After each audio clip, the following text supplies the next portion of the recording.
Bu haqiqiy yuz bergan hikoya.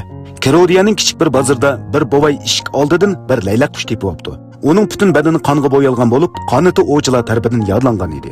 Bovay laylak qushni qutqizib olib, uningga Malina deb ism qo'yib, uni xuddi o'z qizidek papilab boqdi. Tug'ilishidan yovvoyi xarakterlik Malina amdilikda borgan sari yavaşlashib ketyapti. Chunki u hozir o'g'lamaydi. Bovay har kuni uningga beliq tutib akab beradi. Hamda o'g'izisiga uningga bir uy yasab berdi. Qishda to'ngib qolmasin deb uyning ichigimi yana bir uy yasab berdi. Kunlar mana bu tariqada o'taverdi. Bovay bilan Malina qahriton qishdan 10 boshdan kechirdi. Bir kuni tuyuqsiz bir erkak laylak qush o'zida paydo bo'lib qoldi.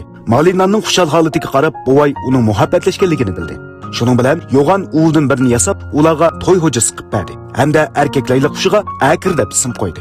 Akir Malinaning uchamaydiganligini bilib, har kuni chiqib uningga beliq tutib akab beradi. Bir jup laylak qushi bir-biridan faqat ayrilmaydi. Bovay buningdan bag'li xursand edi. Biroq yaxshi kunlar uzunga bormadi. Akir bir qitim sirtqa chiqib ketgancha qaytib kelmadi. Shuningdan boshlab o'g'zida Malina yolg'iz qoldi. U har kuni eng egiz joyga chiqib Akirni saqlaydi. Bovay janubga ko'chish qushlarning tug'im qobiliyati ekanligini, ularning kelar yili qaytib keladigan chaqda yangi hamroh tepib avlod qoldirganligini biladi. Hamrohidan ayrilib qolgan Malina hech nima emas bo'lib oldi.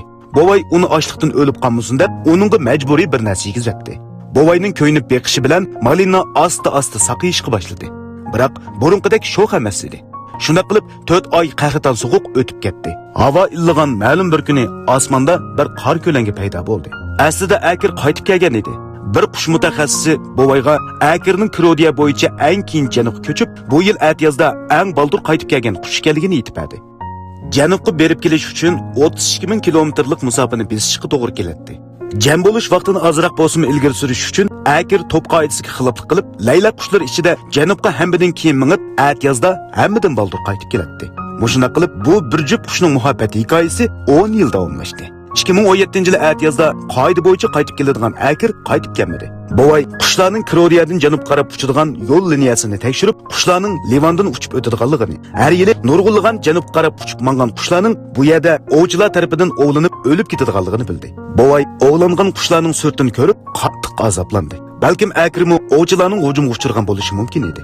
Biroq Akir mayli qanday qismatlarga duch kelgan bo'lsin, Bovay Livanning Zontunga qonunsiz ovlash harakatini tizginlash to'g'risida xat yozish qaroriga keldi.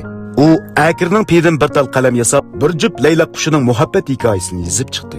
Bu hikoya tezlik butun dunyo kishilarining diqqatini qo'zg'ab, g'oyat zo'r ta'sir paydo qildi. Yana texi Zontungning diqqatini tortdi. Zontung Bovay yozgan xat bilan payni tutib turib suratga tushdi. Hamda bu ishga e'tibor berdiganligini aytdi. Livandagi axborot vositalari birdilla jonlanib ketdi. Butkul dunyodagi gazet jurnallarning bosh betiga bu bir jup qushning muhabbat hikoyasi bisildi.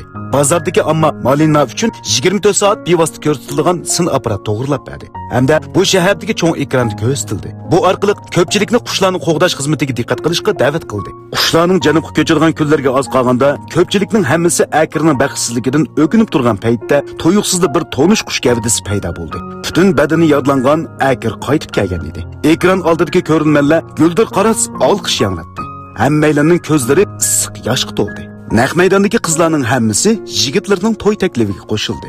Akirning butun badani qonga bo'yalgan bo'lib, uning nima ishlarni boshdan kechirganligini hech kim bilmaydi. Mana bu oq laylak qushining muhabbat hikoyasi.